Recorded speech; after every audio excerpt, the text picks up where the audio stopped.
Bismillahirrahmanirrahim.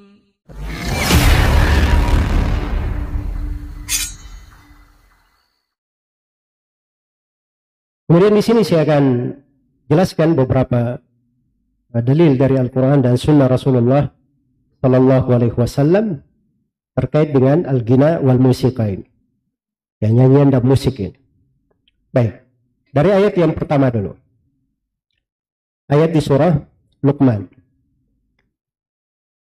Itu firman Allah Subhanahu wa taala, "Wa minan nasi may yashtari lahwal hadithi liyudilla an sabilillahi bighairi ilm wa yattakhidaha huzwa ulaika lahum adzabun muhin." Baik, di antara manusia ada yang membeli ucapan sia-sia, lahwal hadith. Ini yang kita akan dengarkan nanti tafsirnya. Liyudilla an sabilillah. Lamnya di situ bukan artinya li ta'lil, tapi itu lam dalam bahasa Arab namanya lil akibah. Ya, kalau dia dengar musik, dia membeli alat musik, gina, akibatnya dia akan tersesat dari jalan Allah. Akan tersesat dari apa? Jalan Allah. Makanya dia ada yang bilang, ya, oh saya bermusik ini bukan untuk menyesatkan manusia dari jalan Allah, tapi mengajak manusia kepada jalan Allah. Pernah dengar begitu? Makanya dia bilang nada dan dakwah, kan? Ya. Itu tidak ada hubungannya. Apa hubungannya dakwah di masuk ke situ? Pakai musik untuk berdakwah. Ya, dakwah itu harus dengan cara yang benar, cara yang diridhai oleh Allah Subhanahu wa taala. Dan akibatnya tidak mungkin berakibat orang dikatakan itu jalan dakwah, karena di ayat dikatakan liyudilla an sabilillah. Akibatnya dia akan menyesatkan, tersesat dari jalan Allah. Itu akibat dari musik tersebut. Ini Al-Quran loh yang bicara. Al-Quran yang berbicara. Jelas ya? Dan tidak boleh suara itu dengan niatnya dianggap, oh ini bagus semuanya. Sekarang kalau saya tanya antum, ya, antum dari awal masjid ke belakang jalan, dari belakang ke depan lagi jalan, apa hukumnya? Boleh atau tidak? Hah? Boleh. Tapi kalau antum tanya ke saya, dia jalan seperti itu dengan niat tawaf, boleh atau tidak? Hah? Tidak boleh. Pada saat kebiasaan, adat, itu nggak ada masalah, nggak ada masalah hubungannya. Hal yang biasa, lumrah, asalnya segala sesuatu boleh, kan begitu. Tapi kalau sudah dipakai ke makna agama, harus tanya dalilnya apa. Karena itu jangan ada yang bilang, oh musik asalnya adalah halal, muamalah, ibahah, asalnya boleh. Jelas ya? Oke, kaidah itu benar. Tapi musik nggak berada di situ. Dia sudah ada dalil dari Al-Quran dan Sunnah tegas mengharamkan, itu satu. Andai kata tidak ada dalil dari Al-Quran dan Sunnah, itu juga nggak boleh dipakai. Kenapa? Tadi saya kasih contoh, kalau antum kayak gitu tadi boleh atau tidak antum ibadah? Kan nggak boleh. Dan itu banyak contohnya kalau dibahas di pembahasan fikih.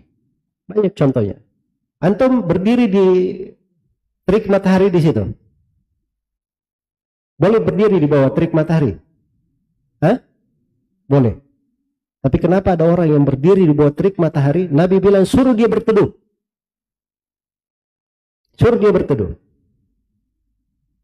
Karena dia berniat bernadar ketaatan berdiri di bawah apa? Terik matahari. Berpuasa, Nabi suruh dia berteduh, suruh dia berbuka. Sebab itu menyelisihi syariat. Menyelisihi syariat. Itu ada di dalam petunjuk Nabi Sallallahu Alaihi Wasallam. Baik. Sekarang kalau dia misalnya memakai musik untuk alasannya hidayah, kan ada orang dapat hidayah. Ini kesalahan lain ini. Kesalahan lain. Kalau dia seorang dai, itu salah berpikir. Tidak boleh seorang itu mengatakan, oh ini si fulan kan, lihat dia, sudah bertobat dia. Karena saya perdengarkan musik, dia bertobat. Ya kan? Tidak boleh, itu sama seperti begini. Anak-anak itu dianjurkan atau tidak punya anak-anak? Hah? Umat Islam ini dengan umatnya yang banyak, Nabi gembira atau tidak? Gembira. Karena itu Nabi SAW bersabda, tazawwajul walud dan wadud fa inni mukatsirun bikumul ummah. Nikahilah para perempuan yang bisa banyak melahirkan, perempuan yang penyayang, sebab saya berbangga dengan umatku yang banyak. Tiba-tiba dia punya anak. Punya anak. Nah ini Nabi kan bangga. Pak, Bapak sudah menikah atau belum? Enggak, itu zina. Tapi kan yang penting punya anak. Gimana? Benar atau tidak? Nggak bisa. Oh hasilnya kan ada anak. Nabi bergembira. Nggak usah tanya caranya kayak gimana. Yang penting ada anak dulu. Nah ini tidak benar cara ini. Jelas ya? Baik. Ini hal-hal di dalam syariat itu jelas. Ya. Jadi kalau terjadi perkara-perkara di luar dari kaidah tersebut, kita tidak tahu ada orang-orang kafir itu diberi oleh Allah. Ketika dia kafir, semakin diberi dunia. Apa artinya dia benar? Tidak. Kadang dunia itu membuat dia istidraj.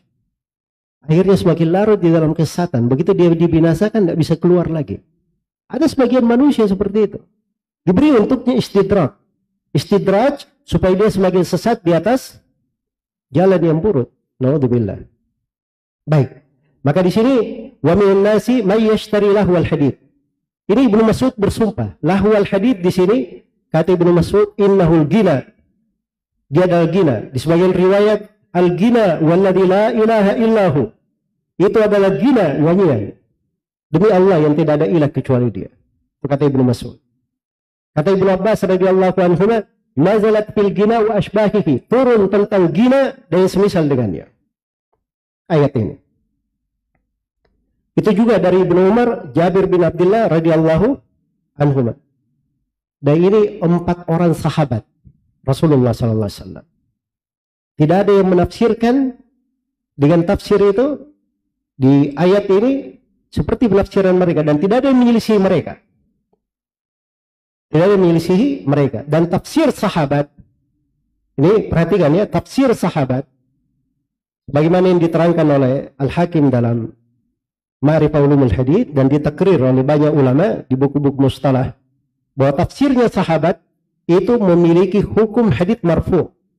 Sebab tidak mungkin sahabat itu menafsirkan dari kantongnya sendiri. Pasti diambil dari siapa? Dari Nabi sallallahu alaihi wasallam. Apalagi Ibnu Mas'ud radhiyallahu taala anhu bersumpah di sini. Beliau bersumpah. Walahwal hadits adalah apa? Al-gina. Tidak diketahui ada sahabat yang menyelisihi mereka. Demikian pula dari para tabi'in. Iya.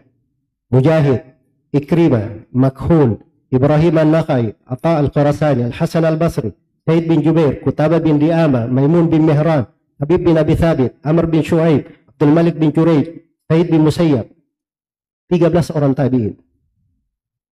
Menafsirkan dengan penafsiran yang apa? Yang sama. Jelas? Ada yang meragukan makna ayat? Tidak ada yang meragukan makna ayat ini. Bahwa itu adalah al-gina.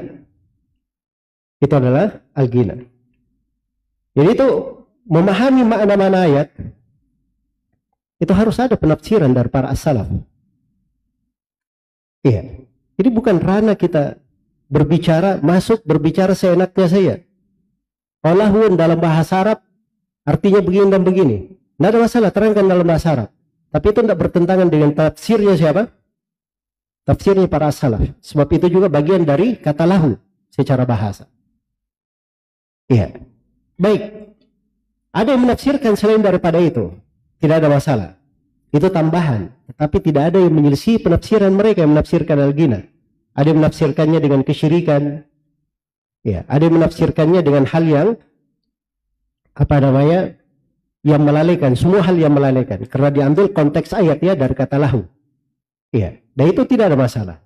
Dan itu tidak bertentangan dengan para ulama menafsirkannya dengan al-gina. Baik, tapi perhatikan ya pada ayat ini. Ini harus kita dalami ya. Kalau dia di antara manusia ada yang membeli nyanyian ini, akibatnya dia tersesat di jalan Allah tanpa ilmu. Itu bahaya. Nas Al-Quran. Itu menjadi sumber kesesatan. Makanya tadi disebut mengurangi akal. Daya tangkapnya menjadi berkurang. Karena itu banyak orang-orang yang Dia cerdas, kata Ibnu Katsir rahimahullah taala. Kam min dakiyin laisa bizaki. Betapa banyak orang yang cerdas tetapi tidak suci, tidak bersih. Karena cara berpikirnya sudah dikotori dengan hal-hal yang seperti ini. Dikotori dengan hal-hal yang seperti ini. Ini mengurangi dari akalnya. Menyebabkan dia tidak ada timbangan. Tidak ada timbangan. Iya. Wa yattaqidahu huzwa. Dia jadikan itu sebagai olok-olokan. Ulaika lahum adzabun muhin. Untuknya siksaan yang menghinakan. Jadi ini bukan sembarangan ya, dari ancaman-ancaman pada ayat. Ayat yang kedua. Ya, ini firman Allah Subhanahu wa taala kepada iblis yang terlaknat. Wastafziz man istata'ta minhum bisautik wa ajlib 'alaihim bi khaylika wa rijlika wa syarikhum fil amwali wal auladi wa'iduhum wa la ya'iduhum asy-syaitanu wa ma ya'iduhum asy-syaitanu illa ghurura. Iya. Wahai iblis, ambillah, kumpulkan siapa yang kamu mampu. Iya. Ajak bisautika dengan suaramu. Ya, disautika di sini ini ditafsirkan oleh Mujahid, imam ahli tafsir, bahwa itu adalah gina. Itu adalah apa? Al-gina. Jadi suara iblis ditafsirkan dengan apa? Gina. Iya. Kata beliau al-gina wal mazamir wal lahu wal batil. Al-gina, mazamir, suruling-suruling, wal lahu, apa namanya, kesia-siaan, wal batil, dan kebatilan. Kata Dhahhak ibn Muzahim, wa sautul mizmar, bisautika dengan suaramu itu suara seruling. Kata Al-Hasan Al-Basri, ad-duf wal mizmar, rebana dan seruling. Rebana dan seruling. Iya. Perhatikan ya, bahasa-bahasa para salaf. Jelas mereka menafsirkan. Sebab mereka menerangkan makna ayat. Menerangkan makna ayat. Baik. Jadi ini ditafsirkan oleh banyak salaf dengan al-gina. Dan gina ini dari suaranya yang paling besar di dalam menyesatkan manusia. Baik, kemudian ayat yang ketiga. Ayat yang ketiga di akhir surah An-Najm. Apa min hadzal hadithi ta'jabun wa tadhakuna wa la tabkun wa antum samidun. Iya. Wa antum samidun, kata Ibnu Abbas di sini artinya huwal gina. Artinya gina. Sebab mereka ini, orang-orang kafir ini, kalau mereka mendengar Al-Quran, mereka menyanyi-nyanyi dan bermain-main. Nggak mau dia dengarkan Al-Quran itu. Iya. Samidun ini bahasa gina, di bahasanya kabilah Himyar. Kabilah Himyar dari penduduk Yaman. Dari penduduk Yaman.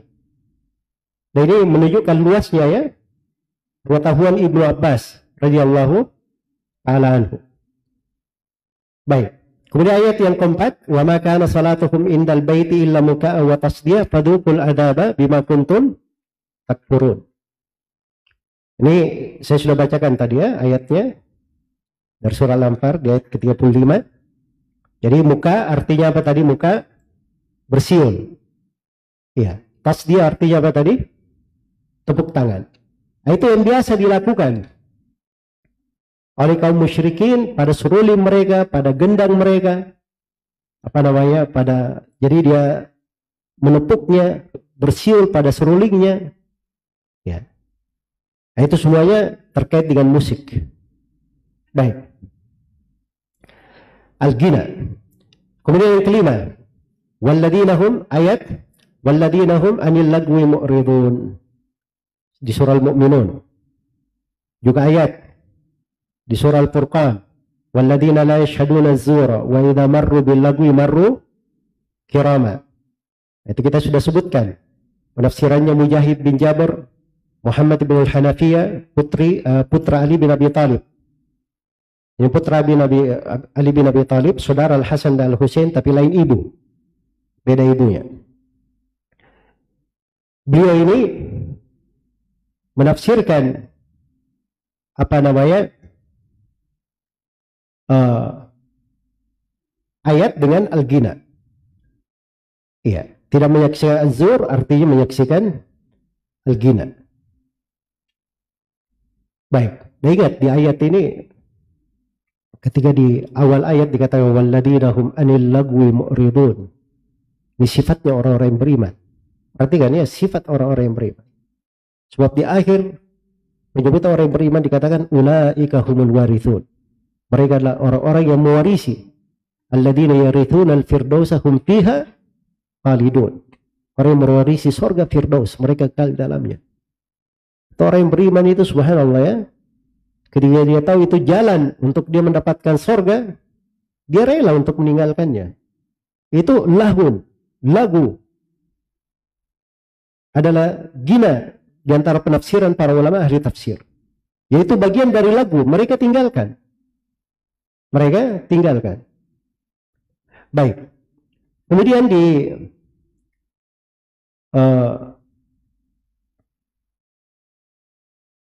dari ayat juga di surah Al-Isra ayat 81, qul ja'al haqq wa zahaqal batil innal batila kana zahuqa. Iya. Jadi al-batil itu lawannya apa al-batil? Al-haq, cuma ada dua, al-haq atau apa? Al-batil.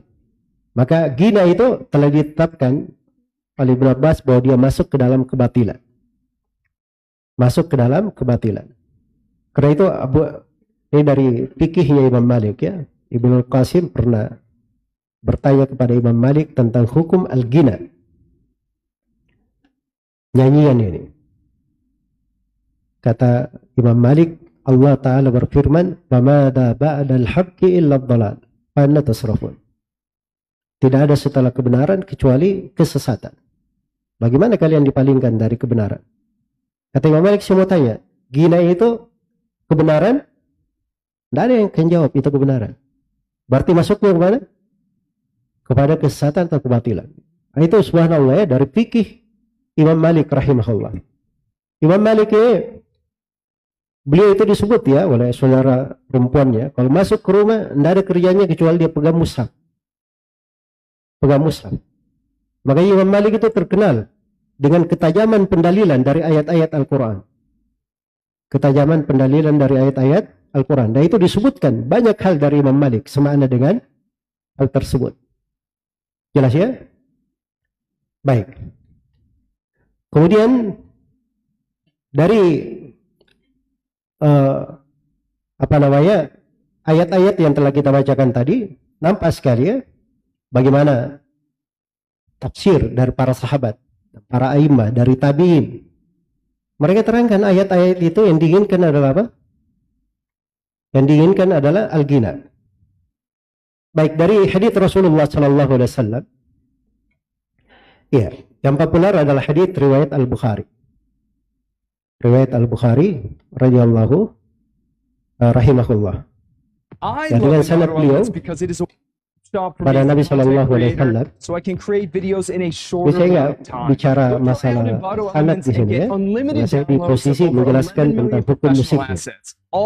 Ya, dan saya juga tidak membahas di sini tentang kekeliruan orang yang melemahkan hadits ini. Oke, selamat datang karena itu pembicaraan di bidang apa? Baiklah, di bidang ilmu hadis. Kalian yang belum subscribe channel ini, teman-teman lihat dashboard. Dan saya akan terangkan di sini dari ucapan-ucapan teman para ulama rahimahumullahu taala terkait dengan makna dari hadis. Kata Nabi sallallahu alaihi wasallam, la yakunanna min ummati aqwamun yastahilluna al-hirra wal harir wal khamra wal ma'azif. Akan ada dari umatku sekelompok kaum yang dikatakan aqwam, beberapa kaum itu akan ada mereka menghalalkan al-hira, zina, wal harir, sutra, wal khamra, minuman keras, wal ma'azif, dan alat-alat musik, wal ma'azif. Jadi itu 4. Ya, kalau dikatakan akan ada yang menghalalkan, berarti itu tadinya apa? Haram, itu jelas. Terus yang kedua, di sini alat-alat musik digandengkan dengan zina, sutra, dan khamar. Saya mau tanya, tiga ini ada yang meragukan keharamannya? Hah? Tidak ada. Ini alat musik diikutkan ke situ. Diikutkan ke situ. Karena itu akan datang nanti penyebutan kesepakatan ulama. Tidak ada silang pendapat tentang haramnya alat-alat musik. Jelas ya? Baik. Kemudian datang di dalam riwayat yang lain di Sunan Ibnu Majah dengan lafaz la yashrabanna nasun min ummatil khamra yusammunaha bi ghairi ismiha wa yuzafu ala ru'usihim bil ma'azib wal mughanniyat yakhsifullahu bihimul ard wa yaj'ala minhumul qiradata wal khanazir. Kata beliau, sungguh akan ada sekelompok manusia dari umatku yang akan minum khamar, tapi dia namakan selain daripada namanya. Minuman keras, tapi tidak ada yang bilang minuman keras. Hah? Ada minuman lain sudah dicampur dengan apa? Minuman keras di dalamnya. Ya, ada minuman kerasnya. Kadang disebut anggur, kadang disebut apa namanya? Sari buah, kadang disebut beras kencur, kadang disebut macam-macam namanya. Tidak disebut dengan nama apa? Al-khamar. Itu akan ada. Baik. Kemudian akan dikumandangkan di atas kepala mereka alat-alat musik dan penyanyi, para penyanyi. Kemudian Allah akan tenggelamkan mereka ke dalam bumi, dan di antara mereka akan ada yang dijadikan kera-kera dan babi-babi. Dirubah wujudnya. Iya. Ini bahaya besar ya dari adanya kemungkaran dan kemaksiatan ini. Nabi sallallahu alaihi wasallam bersabda juga. Ini di Musannaf Ibnu Abi Syaibah. Inna fi ummati khasfan wa maskhan wa qadfan. Akan terjadi tengah umatku khasfan. Ada yang ditenggelamkan ke bumi. Wa maskhan, ada yang dirubah menjadi hewan-hewan. Wa qadfan, ada yang dilempar dengan bebatuan. Iya. Para sahabat bertanya, Rasulullah, wa hum yashhaduna an la ilaha illallah. Mereka bersyahadat la ilaha illallah. Maka na'am. Kata Nabi sallallahu alaihi wasallam, iya. Idza dhaharatil ma'azif wal khumuru wa nubsul harir. Apabila tampak alat-alat musik, khamar-khamar, dan memakai sutra-sutra. Al-ma'azif ini jamak dari mi'zafah. Jamak dari apa? Mi'zafah. Iya. Dan itu tidak ada silang pendapat di dalam penafsiran bahwa ma'azif itu artinya alatul mahali, alatul malahi, watar. Dia alat-alat musik. Tidak ada silang pendapat di tengah para ulama ahli bahasa maupun di tengah para ulama Islam. Iya. Di tengah para ulama Islam. Baik. Jadi ini hadits-hadits tegas sekali ya, yang menunjukkan tentang keharamannya musik ini. Jadi nas tegas, tarikh, tidak bisa ditakwil, yang menunjukkan pengharaman alat-alat musik,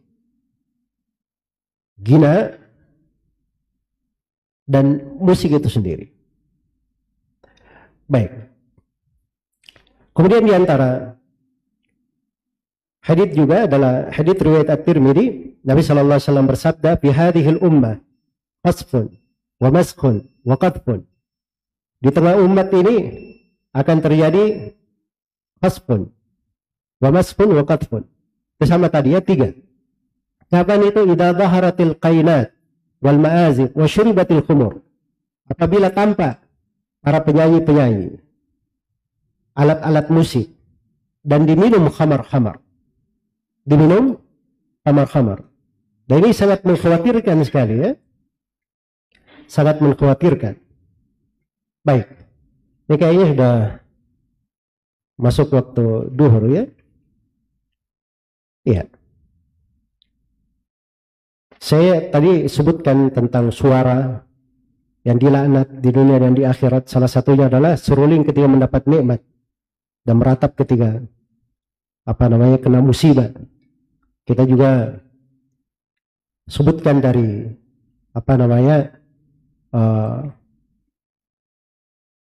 riwayat-riwayat, dan di sini ada belasan riwayat dari hadits-hadits Nabi Shallallahu Alaihi Wasallam yang menunjukkan tentang haramnya musik tersebut. Ya, andai kata hal tersebut mendekat ya, ada bagusnya, ada tidak bagusnya. Anggap seperti itu ya, ada bagusnya dan ada apa? Tidak bagusnya. Maka dekat-dekat kepada hal yang tidak bagus, bercampur baur seperti itu. Apa yang dilakukan oleh seorang muslim? Dia masuk atau dia hindari? Dia hindari. Apalagi Nabi sallallahu alaihi wasallam bersabda, "Kataba ibnu Adam, kutiba ibnu Adam nasibuhu minaz zina."